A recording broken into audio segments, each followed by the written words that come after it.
सुप्रभात बच्चों। Welcome to my Hindi channel on with Hindi.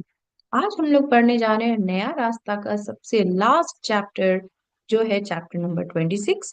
तो इसमें हम लोग देखेंगे कि मीनू और अमित की किस तरह से शादी हुई, शादी से पहले क्या क्या हुई, ये सारी चीजें हम लोग देखने वाले हैं। तो आइए देखते हैं क्या क्या हुआ। तो इसमें लेसन 26 में फर्स्ट क्वेश्चन है कि दयाराम जी के घर में क्या चल रहा था। दयाराम जी के घर कहने का मतलब है कि मीनू के घर में क्या चल रहा था। तो दयाराम जी के घर में मीनू के विवाह की तैयारियां चल रही थी, क्योंकि मायाराम जी और अमित दोनों मीनू का हाथ मांगने आए थे और मीनू ने हाँ कर दिया था कि हाँ अब मैं शादी कर लूंगी। तो अब शादी की तैयारियां चलने लगी थी। ठीक है। तो शादी की तैयारी में पंडाल वगैरह बनाया जाता है, मतलब एक तरह से टेंट लगाया जाता है। तो पंडाल में कितना खर्च होने वाला था और मीनू ने क्या कहा। तो पंडाल बनाने में एक्चुअली 10,000 खर्च होने वाला था, लेकिन मीनू ने कहा कि फिजूल खर्ची नहीं करनी। फिजूल खर्ची मतलब एक्स्ट्रा ऐसे ही मनी को स्पेंड नहीं करना है, सिर्फ 5,000 खर्च करेंगे। वो कहती कि 10,000 की जगह आप सिर्फ 5,000 खर्च कीजिए और बाकी के जो 5,000 हैं वो मनोहर के दुकान के लिए देंगे। तो यहाँ पर एक मनोहर बच्चा है जिसके बारे में हम जान लेते हैं। मनोहर कौन है? मनोहर एक अपाहिज लड़का है। अपाहिज मतलब हैंडीकैप, जो मीनू के घर के पास रहता था। तो मीनू के घर के आसपास ही वो रहता था और मीनू उसको बचपन से ही जानती थी। उसका एक पैर कटा था। उसका एक पैर कटा हुआ था और सीधे हाथ मतलब राइट हैंड की 2 उंगलियां गायब थी। तो ये सभी प्रॉब्लम से तो एक तरह से वो हैंडीकैप था। तो मीनू चाहती थी, उसके लिए दया और प्रेम भावना रखती थी।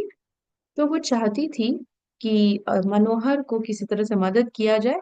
तो उसने यही सोचा कि 5,000 मनोहर के दुकान के लिए दे दिया जाएगा और 5,000 वो पंडाल के लिए यूज करेगी। तो मीनू ने मनोहर के लिए क्या मदद की? तो मीनू ने मनोहर के लिए एक पान की दुकान खुलवा दी। पान की दुकान मतलब पान मतलब बीटल नट, एक छोटा सा शॉप होता है। तो उसकी दुकान खुलवा दी और इस तरह से उसकी जिंदगी संवार दी। तो अब वो दुकान में बैठेगा, कुछ अर्निंग होगा तो उसकी जिंदगी एक तरह से संवर जाएगी, राइट। फिर मीनू और अमित की शादी हुई तो उन्हें कैसा लग रहा था? तो अब दोनों की शादी होती है, शादी की तैयारियां चल रही थी। फिर अब शादी जब होती है तो मीनू समाज के अपशब्द से बच गई। अपशब्द कहने का मतलब जो बार बार सब लोग उसके बारे में बात बनाते थे मीनू के बारे में कि वो क्यों नहीं शादी कर रही है, वो घर की बड़ी बेटी है, उसकी शादी पहले होनी चाहिए थी, कितना पढ़ाई करेगी, इस तरह की चीज, वो अकेले क्यों मेरठ में रहती है, ये सभी चीजें। तो वो सारे जो अपशब्द थे वो सभी से वो बच गई। और अमित जो था, उसका एक्सीडेंट हुआ था और उसे एक ऐसी लड़की मिल गई जिसे वो पसंद करता था, और फिर वो वकील भी बन गई थी अब। तो अमित जो है अपने आप को भाग्यशाली समझ रहा था कि मैं कितना लकी हूं कि मुझे ऐसी ऐसी बीवी मिली है, ऐसी गृहिणी मिली है जो मेरे घर को अच्छे से संभाल सकती है। और वो अपने आप को बहुत भाग्यशाली समझ रहा था और बहुत खुश भी था। ओके बच्चों, धन्यवाद बच्चों।